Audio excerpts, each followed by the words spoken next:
Bonjour tout le monde, vous allez bien? C'est une joie de vous voir et de voir des personnes qu'on n'a pas vues depuis longtemps et aussi des nouvelles têtes. En tout cas, joyeuse Pâques et puis bienvenue à ceux qui nous rejoignent pour la première fois. Aujourd'hui, on va parler de la Pâques. On a l'habitude, quand c'est Pâques, de dire oh, Pâques, c'est pas les œufs, Pâques, c'est pas le chocolat, Pâques, c'est pas le lapin. Et aujourd'hui, j'ai envie d'aller un peu plus loin. Parce que vous savez ce qui se passe quand c'est Pâques? On parle de la résurrection. Et la résurrection, souvent, on le prend comme une farce. On le prend comme des bêtises, un mythe. N'est-ce pas? On dit, oh, résurrection de Jésus, bof, c'est bof, hein? On ne croit pas. Et beaucoup veulent réfuter, beaucoup veulent débattre sur la résurrection de Christ. Et moi, je me dis que pour réfuter, en fait, le christianisme, depuis le temps où ils ont menti dessus, c'est très facile. La manière la plus simple, c'est tout simplement de montrer le corps de Christ, que voilà, son corps est là. Mais ils n'ont jamais réussi à le faire depuis, jusqu'à aujourd'hui, parce que Christ est ressuscité. 1 Corinthiens 15, verset 17, je l'ai lu tout à l'heure, Paul dit, si Christ n'est pas ressuscité des morts, votre foi est vaine. Et voilà, s'ils ont réussi à montrer le corps du Christ à ce moment-là, le christianisme est entre parenthèses, entre guillemets, foutu. On croit à quelque chose qui n'est pas vrai. Et remarquez bien que Jésus, avant la crucifixion, Jésus parlait souvent et très souvent de la résurrection comme un point central. En d'autres termes, pour Jésus, c'était le début de quelque chose. Donc, je vous invite à faire pas mal de lectures ce matin avec moi, parce qu'on va regarder ensemble l'authenticité de cette résurrection. Qu'est-ce qui s'est passé? Historiquement, qu'est-ce qui s'est passé dans l'ensemble? Donc, Matthieu, Évangile de Matthieu, chapitre 27, versets 57 jusqu'à 66, et puis le chapitre 28, verset 1 jusqu'au verset 7. Le soir étant venu, arriva un homme riche d'Arimathée, nommé Joseph, lequel était aussi disciple de Jésus. Il se rendit vers Pilate et demanda le corps de Jésus. Et Pilate ordonna de le remettre.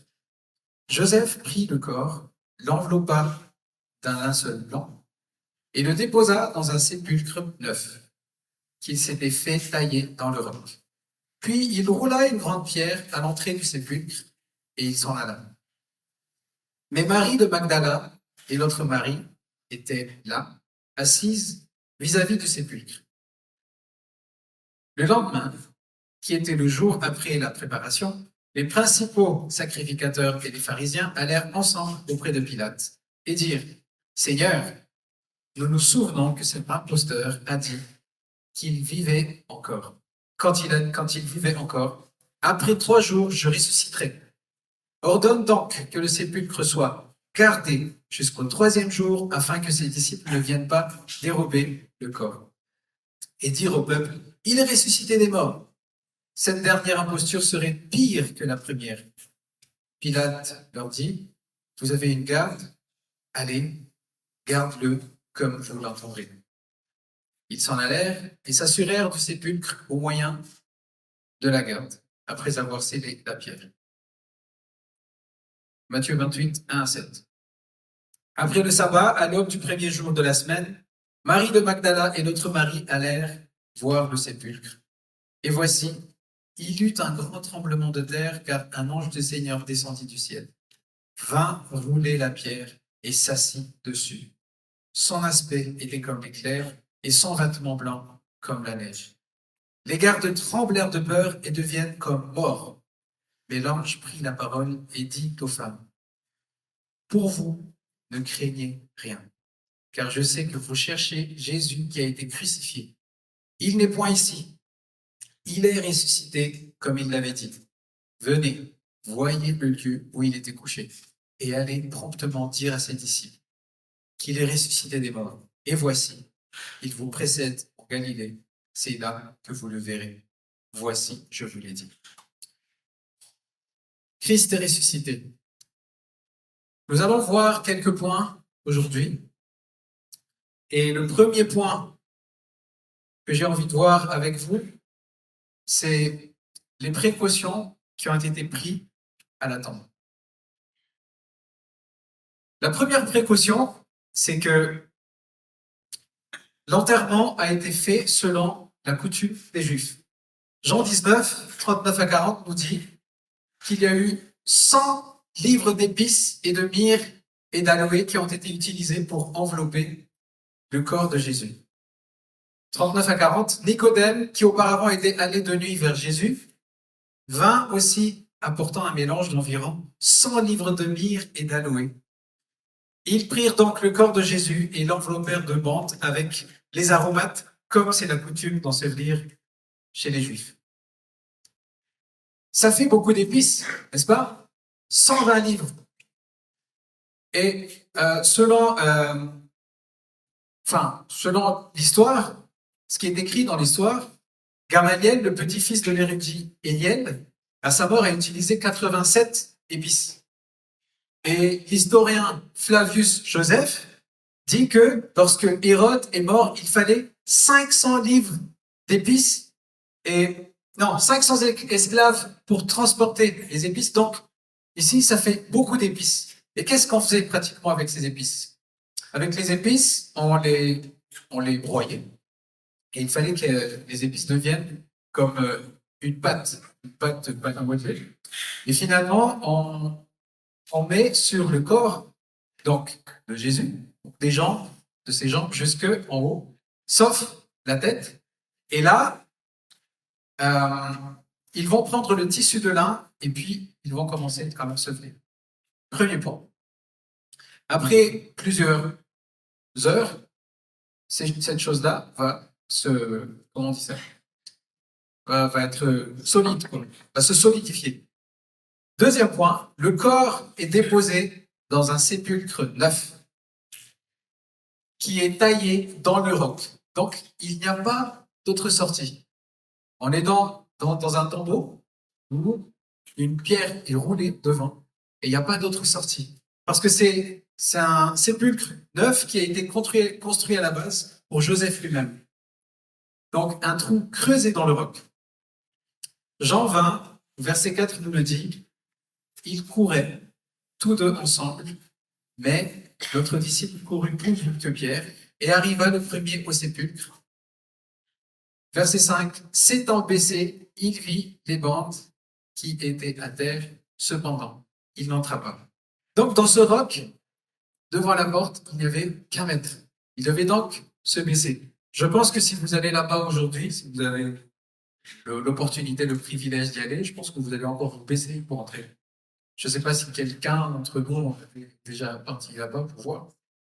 Troisième point, une grande pierre fut roulée à l'entrée du sépulcre. Matthieu 27, 60.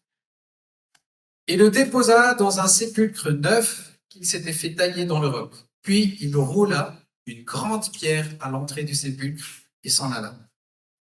Marc, dans son récit, nous dit que la pierre était très grande. Marc 16, verset 4, et levant les yeux, donc lever les yeux, c'est pas lever les yeux, mais levant les yeux, c'est regarder bien en haut, levant les yeux, elles aperçurent que la pierre qui était très grande avait été roulée. Et dans le mot grec même, ce mot grand veut dire super grand. En d'autres termes, immense.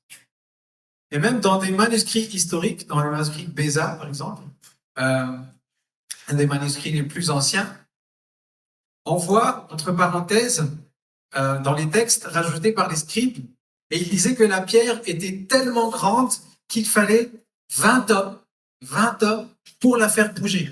Ça, c'est seulement pour la faire bouger. Et même des professeurs dans l'université de Georgia Tech aux États-Unis ont fait des recherches et pendant des années, avec plusieurs calculs, ils ont conclu que la pierre pesait environ 2 tonnes. Et c'est logique, si on veut pas qu'une personne sorte de l'intérieur de la tombe, n'est-ce pas? C'est comme quand on répare quelque chose, on se dit, je vais bien serrer pour que ça ne s'ouvre plus, n'est-ce pas? 4e point, une garde a été placée devant le sépulcre. Matthieu 27, 62 à 66. Le lendemain, qui était le jour après la préparation, les principaux sacrificateurs et les pharisiens allèrent ensemble auprès de Pilate et dirent, Seigneur, nous nous souvenons que cet imposteur a dit qu'il vivait encore, quand il vivait encore, après 3 jours, je ressusciterai. Ordonne donc que le sépulcre soit gardé jusqu'au 3e jour, afin que ses disciples ne viennent pas dérober le corps et dire au peuple, il est ressuscité des morts. Cette dernière imposture serait pire que la première. Et Pilate leur dit, vous avez une garde, allez, garde-le comme vous l'entendez. Alors, ils ont mis une garde. Pourquoi mettre une garde? S'ils savent que ça ne va pas se passer, pourquoi mettre une garde? Parce qu'ils ont peur. Ils n'y croyaient pas, mais ils craignaient quand même que le corps allait disparaître, que le corps allait être volé. Et dans ce texte, le débat est souvent axé sur le genre de garde. Quel genre de garde était posté devant le tombeau?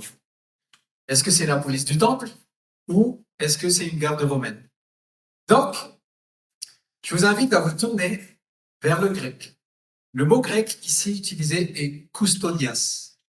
Et custodias, c'est un mot qui a été utilisé pour décrire la garde romaine. Donc, il y avait d'autres sources aussi qui disaient la même chose, que cette garde, selon l'histoire, était la garde romaine.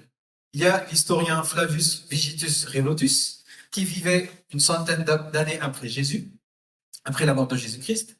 Lorsque l'armée romaine commençait à se détériorer, commençait à avoir plein de laissés-aller, il s'est mis à écrire un bouquin pour remettre l'ordre dans l'institut militaire comme le rendre à l'époque de Jésus. Parce qu'à l'époque de Jésus, ils étaient au top, ils étaient dans le summum de la puissance, quoi.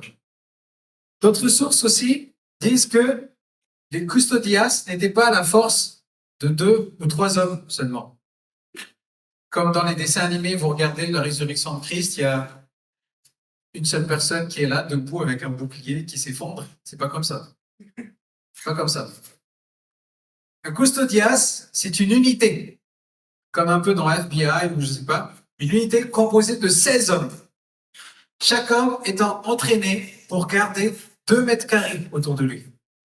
Donc, 16 hommes, avec 4 de chaque côté, pouvaient garder 36 mètres carrés contre un bataillon entier et les tenir. Et même les Américains, pour former leur béret vert, ont pris ce modèle-là pour former les bérets verts, pour aller au Vietnam. Donc, ces hommes étaient des machines de guerre, quelque part. 3 à 5 armes chacun, dans leurs poches, pieds, mains, boucliers. Et ils arrivaient même à faire face à une guerre psychologique parce qu'ils avaient des plumes d'1 mètre de haut sur la tête pour faire peur de loin à ceux qui veulent les attaquer. Donc, 16 soldats romains postés devant le tombeau. 5e point. Un sceau fut placé sur le sépulcre. Boum, un sceau. Matthieu 26, 27, 66, il est dit, ils s'en allèrent et s'assurèrent que le sépulcre, au moyen de la garde, et s'assurèrent du sépulcre au moyen de la garde, après avoir scellé la pierre. Vigitus, il dit que ce sceau ne pouvait être placé que dans la présence de la garde romaine. Un sceau fait de 2 pièces de cuir brutes avec 4 plaques de glaise ou d'argile sur les côtés. Donc, une grosse plaque en forme de croix. Donc, il y a des plaques un peu partout. Et au milieu, il fixait au centre le sceau. Poum, le sceau romain. Et il vérifie ce qui doit être protégé. Et le sceau signifie tout simplement que si ce sceau-là se casse, c'est qu'ils vont être condamnés à mort. Les gardes-là, ils vont tous être condamnés à mort si ce sceau se brise. Donc, ils devaient s'assurer que, en aucun cas, ce sceau soit rompu. Quoi qu'il arrive, le sceau doit rester tel quel parce que leur vie en dépend. Les gardes romaines sont 16 hommes, divisés en 4 unités, et 4 hommes réveillés en tout temps devant ce qu'ils devaient protéger. Les 2 autres dormaient dans un demi-cercle autour d'eux, pendant que 4, à chaque instant, doivent être éveillés pour prendre la garde et ne permettre à personne d'y accéder. Ils étaient toujours prêts à se battre à n'importe quel moment et faire face à n'importe quoi. 16 hommes devant le sépulcre scellé par le sceau romain. Il est clair qu'il y a eu un événement de taille ce jour-là. Un événement historique, un événement qu'on ne peut pas définir jusqu'à aujourd'hui, dont le monde d'aujourd'hui même ne s'en est pas encore remis. Quelque chose est arrivé ce jour-là qui a fait que 11 hommes, ils étaient 12, mais l'autre il est parti avant, 11 hommes, des Juifs, ont eu leur vie bouleversée. 10 sont morts, martyrs, et 1 mort en exil. On se pose la question, pourquoi? Pourquoi? Parce qu'ils ont affirmé encore et encore que Jésus était ressuscité des morts. Ils ont affirmé pendant 40 jours, Jésus leur apparut. Lisez les livres des Actes si vous avez le temps. Et qu'il a donné plein de preuves. Jésus n'est pas juste parti comme ça, il a donné plein de preuves. Acte 1 au verset 3, il est écrit, après qu'il eut souffert, il leur apparut vivant et leur en donna plusieurs preuves, se montrant à eux pendant 40 jours et parlant des choses qui concernent le royaume de Dieu. L'homme cherche toujours un moyen de réfuter les preuves. L'homme cherche toujours à débattre. Elles doivent être irréfutables. Mais on connaît quelqu'un parmi les disciples, Thomas, qui ne croyait pas du tout. Je pense qu'on se rappelle tous quand il a dit « Je veux d'abord mettre les mains dans les trous avant de croire ». Et je pense quelque part, on est tous un peu comme ça. On ne croit pas tant qu'on ne voit pas. Et pourtant, Thomas, le douteur, est devenu Thomas le martyr. Un des plus grands sceptiques est devenu un des plus grands martyrs. Et beaucoup sont comme Thomas. Je ne sais pas où est-ce que tu en es aujourd'hui, où est-ce que... Voilà. Mais en tout cas, j'espère que tu fais partie de ceux qui ne doutent plus. Allez, deuxième grand point, la résurrection.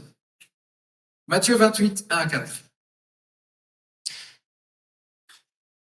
Après le sabbat, à l'aube du premier jour de la semaine, Marie de Magdala et l'autre Marie allèrent voir le sépulcre. Et voici, il y eut un grand tremblement de terre, car un ange du Seigneur descendit du ciel, vint rouler la pierre et s'assit dessus. Son aspect était comme l'éclair et son vêtement blanc comme la neige. Les gardes tremblèrent de peur et devinrent comme morts. Le premier point dans la résurrection que j'ai envie de vous communiquer aujourd'hui, de vous partager aujourd'hui, c'est le tremblement de terre. Nous avons vu récemment qu'il y avait des tremblements de terre incroyables un peu partout là. Je ne sais pas si vous avez quand même vu les nouvelles. Et nous savons qu'ici, on a 16 hommes, armés jusqu'aux dents, prêts à faire face à toute éventualité. Sûrs d'eux, parce qu'ils sont les plus forts. En plus, ils ont la peine de mort sur la conscience. Ils tremblent et deviennent comme morts. Comment est-ce que c'est possible? Des personnes tellement sûres d'eux et qui finalement tremblent et deviennent comme morts, c'est quel genre de tremblement de terre qui fait ça? Deuxième point, l'ange roule la pierre et s'assit dessus. Rien qu'à réfléchir à ça, on dirait un dessin animé. Rouler la pierre et ça sort dessus. Pourquoi il a roulé la pierre? Sûrement pas pour que Jésus sorte, n'est-ce pas? Mais je suis sûr que c'est pour que nous, on voit ce qui est là-dedans, ou plutôt ce qui n'est plus là-dedans. La pierre fut roulée pour que nous puissions voir à l'intérieur qu'il n'y avait plus de Jésus. Troisième point, la garde tremblait. Dans tous les textes parallèles, dans ce texte-là, il est indiqué que certains des gardes sont restés au sépulcre pendant que d'autres sont allés voir le beau sacrificateur. Matthieu 28, verset 11 jusqu'au verset 15. Pendant qu'elles étaient en chemin, quelques hommes de la garde entrèrent dans la ville et annoncèrent aux principaux sacrificateurs tout ce qui était arrivé. Ceux-ci, après s'être assemblés avec les anciens et avoir tenu conseil, donnèrent aux soldats une forte somme d'argent en disant « Dites, ces disciples sont venus de nuit le dérober pendant que nous dormions.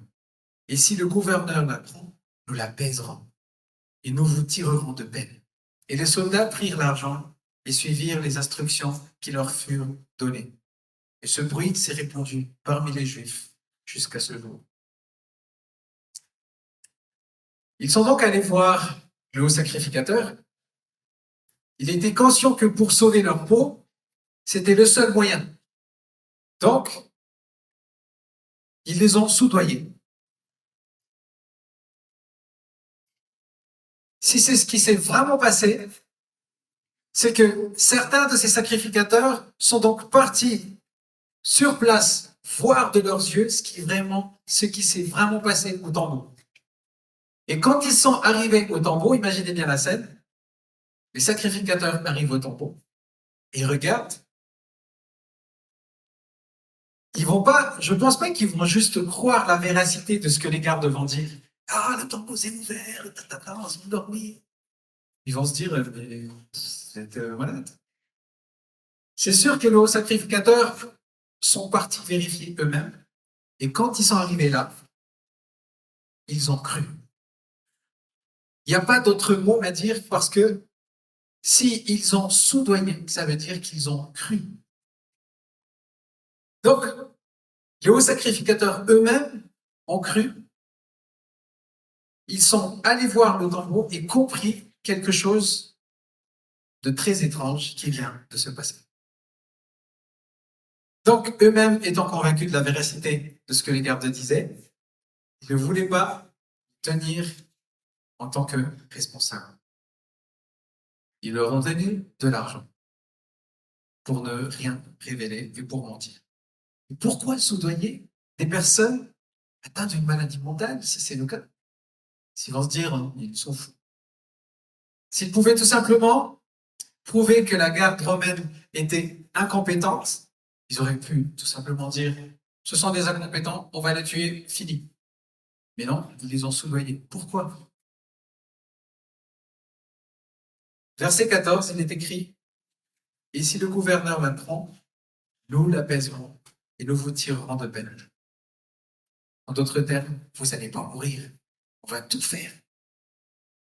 Troisième grand point, la constatation. J'ai envie de vous poser une question. D'après vous, les disciples ont volé le corps ou pas? Bien sûr, on est tous des bons chrétiens, c'est la réponse. Volé? Oui, ils ont volé. Ça, t'es un mauvais chrétien. Nous devons voir quelques points pour tirer une conclusion. Le premier point, c'est la rupture du sceau. Vous vous rappelez du sceau qu'il ne fallait pas surtout pas. L'ange a roulé la pierre. Fou. Le tombeau est ouvert. Le sceau est brisé. Les enquêteurs les plus qualifiés vont mener leur enquête et tout faire pour trouver cet homme qui a brisé le sceau.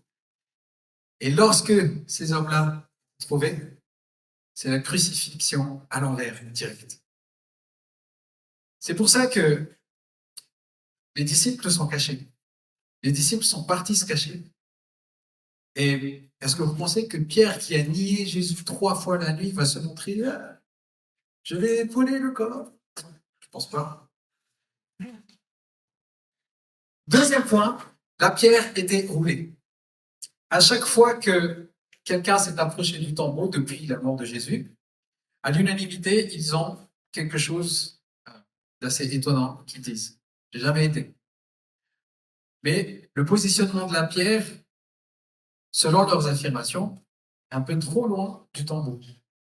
Donc ça veut dire que la pierre n'était pas juste poussée comme ça pour que Jésus s'infiltre, mais la pierre était roulée, bougée, loin. Et Marc nous dit que la pierre fut roulée non pas seulement de l'ouverture, mais du sépulcre lui-même. Donc on peut imaginer un grand espace où la pierre fut roulée. Luc nous dit que la pierre était roulée du sépulcre en haut d'une pente, en inclinaison, selon le grec. Chapitre 20 utilise le mot aéro. Donc, voyons ce que dit Flavius Vigitus dans le point historique. Si une garde romaine s'endormait, dans son petit bouquin que je viens de dire tout à l'heure, il était immédiatement exécuté. À chaque échec du groupe, une personne était condamnée à mort. Si on ne savait pas qui était le coupable, on en choisissait un au hasard et il les brûlait vifs en commençant par ses vêtements et on faisait sonner les trompettes pour montrer la discipline sévère de l'armée romaine. Et je pense que si un garde s'endormait, tout le monde se sentirait responsable parce qu'il craignait leur vie, alors il devait le réveiller tout de suite. Donc personne n'avait le droit de dormir. La désertion, si on perdait un bras, c'est l'exécution. Et si on se laissait distraire en discutant avec quelqu'un d'autre, avec l'ennemi, c'est la mort. La désobéissance, c'est la mort. Refus de protéger un officier, c'est la mort. De se mutiler soi-même, c'est la mort. Quitter la garde de nuit, c'est la mort. Et si la garde s'endormait, c'est encore la mort. Donc, il y a tous ces points-là qui sont réunis pour dire que la résurrection de Jésus est vraie. Quatrième grand point, le tombeau n'était pas vide. Les femmes sont arrivées et elles ont paniqué. Pierre et Jean arrivent. Et il a vu le lieu où on avait placé le corps de Jésus. Mais ils ont surtout vu ce que j'ai dit au tout début, dont j'ai parlé, qui s'est cassé. L'épice qui s'est solidifiée, il était là. Les débatteurs diraient que les Romains ont peut-être pris le corps. Pourquoi voler le corps? Mais c'est ce qu'ils ne voulaient pas, normalement. Ils ne voulaient pas que le corps disparaisse. Parce qu'il suffit de montrer le corps pour dire que le christianisme, c'est du n'importe quoi. Les disciples, après la résurrection, sont allés à Jérusalem, mais sans montrer le corps. Vous imaginez les disciples dans la nuit transportant un corps comme ça? Possible, ça. Si les gardes ou les sacrificateurs ont réussi à montrer à tous le corps, comme pendant les parades, là, vous voyez, les parades là, qui font tout, ça aurait été la fin du christianisme. Car Jésus a prédit, en 3 jours, je ressusciterai. Révéler le corps de Jésus, donc, c'est la fin de la foi chrétienne. À la place, ils ont arrêté les disciples, menacés de mort, frappés, torturés, en disant, si vous n'arrêtez pas de dire que Jésus est ressuscité, nous vous mettrons vous à mort. Arrêtez de proclamer la résurrection. Facile, montrez-nous le corps et c'est fini, il n'y aura plus rien. Mais ils n'arrivent pas à montrer le corps. Donc, Jésus est ressuscité. Les débatteurs disent aussi que les femmes seraient allées au mauvais tombeau ce matin-là. Donc, si les femmes sont allées au mauvais tombeau, les gardes aussi étaient au mauvais tombeau. Les sacrificateurs aussi étaient au mauvais tombeau. Et même l'ange s'est trompé de tombeau. La seule explication, c'est que Jésus est ressuscité des morts exactement comme il l'avait prédit. Et s'il ne l'est pas, s'il n'est pas ressuscité des morts, Paul l'a dit, notre foi est vaine. Les vies sont transformées parce que Jésus est ressuscité et vient vivre en eux, leur donne une vie nouvelle, la puissance du Saint-Esprit et mène vers une vie surnaturelle. 5e point, les implications de la résurrection. Le premier dans les implications, c'est que il est vraiment le Fils de Dieu. Le deuxième point, c'est que le pardon est vraiment possible. Son sacrifice sur la croix a résolu une fois pour toutes les problèmes du péché. En ressuscitant de la mort, il a vaincu la mort, mais aussi le péché qui provoque la mort. On le sait tous, le salaire du péché, c'est... Le salaire du péché, c'est... Christ peut vraiment pardonner notre péché pour de vrai. Christ peut vraiment nous pardonner, donc nous pouvons aussi pardonner aux autres. Troisième point, nous devons aussi être ressuscités des morts. Une des choses les plus uniques du christianisme, excusez-moi, ce n'est pas que la résurrection de Christ, de Jésus, mais la résurrection de tous ses disciples. Vous et moi. C'est ce qui sépare le christianisme de toute autre religion du monde. Parce que il est ressuscité des morts, nous aussi, nous pouvons aussi avoir la confiance que nous serons ressuscités. Jean 1, Jean 11, verset 25. Amen. Nous dit, Jésus lui dit, je suis la résurrection et la vie, celui qui croit en moi, même s'il meurt. Dans la version français courant, c'est même s'il meurt. Oui, nous allons mourir. Mais si tu crois au ressuscité, tu seras aussi ressuscité à la fin. Quatrième point, bon, c'est une confirmation que Jésus va revenir. Jean 14, 1 à 3. Que votre cœur ne se trouble point. Croyez en Dieu et croyez en moi. Il y a plusieurs demeures dans la maison de mon Père. Si cela n'était pas, je vous l'aurais dit. Je vais vous préparer une place. Et lorsque je m'en serai allé et que je vous aurai préparé une place, je reviendrai et je vous prendrai avec moi afin que là où je suis, vous y soyez aussi. Il va revenir, je ne sais pas quand, mais je suis prêt. J'ai l'assurance de mon salut, car je crois au Christ Jésus ressuscité. Toi, est-ce que tu es prêt aujourd'hui? S'il revient ce soir ou s'il revient demain, est-ce que tu es prêt? Voilà pourquoi la résurrection est tellement importante pour nous. Sans résurrection, il n'y a pas de christianisme. Joyeuse Pâques à tous.